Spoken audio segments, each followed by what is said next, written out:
Alright,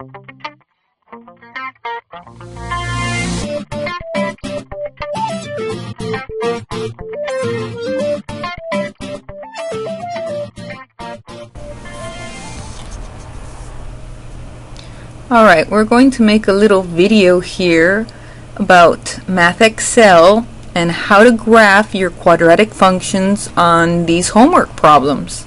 Here we have the function f of x is equal to x squared minus 6. So we're going to graph it. We're going to use the graphing tool to graph this function as a solid curve, and we're also going to graph the axis of symmetry as a dashed line. Now if you look over here in the little toolbar, you see that I clicked on the little parabola opening upward. It says vertical parabola tool, I believe. And it says, I put click here so you could see where you're supposed to click. The first thing you want to click on is you want to click on your vertex. Now if you don't know what your vertex is, you need to find that first. So you can find that by looking over here right at your equation. In this particular equation, I can see here that we're subtracting 6 from x squared. So our vertex is going to be 0, negative 6. We know that because if we use our transformations and we compare this graph to our graph of y equal to x squared, it's just going to shift every point on y equal to x squared down 6 units. So if I were to go to the origin where our vertex for y equal to x squared normally would have been, I just have to go down 6 units to negative 6 on the y-axis, and I can plot my vertex. Now that I have my vertex, I need one other point, either to the left or to the right of my vertex. Just one more point. Alright, to find this point, you might have to do a little bit of substitution. You might have to substitute an x value to find that other point. For example, here you can substitute a 1 for x, and you'll find that f of 1 is going to equal negative 5. That gives us another ordered pair on our graph, which would be 1, negative 5. Okay, so now we click on that point, and it's going to change our parabola, our graph of our quadratic function, to a yellow as soon as we click on that point. It's going to be a yellow solid line. Okay, and that's what we wanted. We wanted a yellow solid, or just, I should say, a solid line, or solid curve, I should say. Now we also need to graph the axis of symmetry as a dashed line. So first we're going to have to click the line tool so that we can graph a line on our graph here.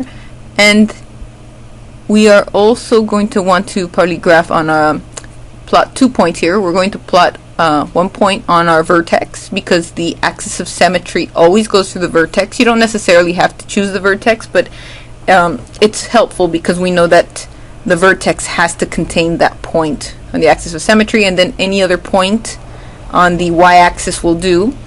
Then we want to show that this is a dashed line, so we're going to want to click right over here where I highlighted. Make sure you hit the bottom one, not the top one, right? Because we want it dashed. And the reason we want it dashed is because the axis of symmetry is not actually part of our graph of this function. It's kind of just like this separate part of this graph that kind of helps us see that symmetry that's going on in our parabola. The blue part that we see right now, that's our actual part of our quadratic function there on our graph. But that axis of symmetry is always helpful to know where it's at. Let's check our answer. We're going to click on the button that says check answer.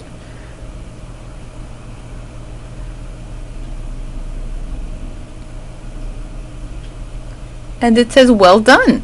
That means we did everything correctly. We got our right answer. Good.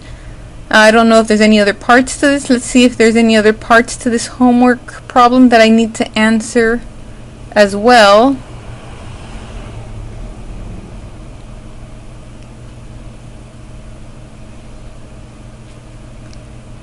I think there's one more part. Here it is. The vertex is, let me go ahead and write in the vertex what it is, because I need to write that in. So our vertex is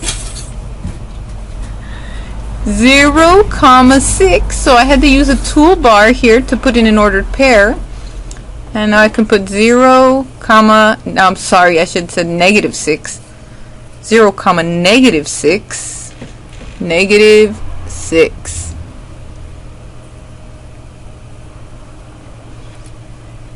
Let's check that answer. And looks like we did it correctly. Fantastic. Oh, we also have to write in the axis of symmetry.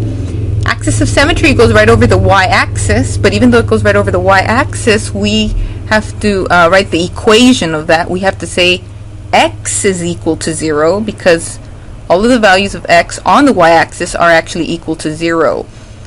So, good, nice work. And that's it. We're all done with that problem. All right.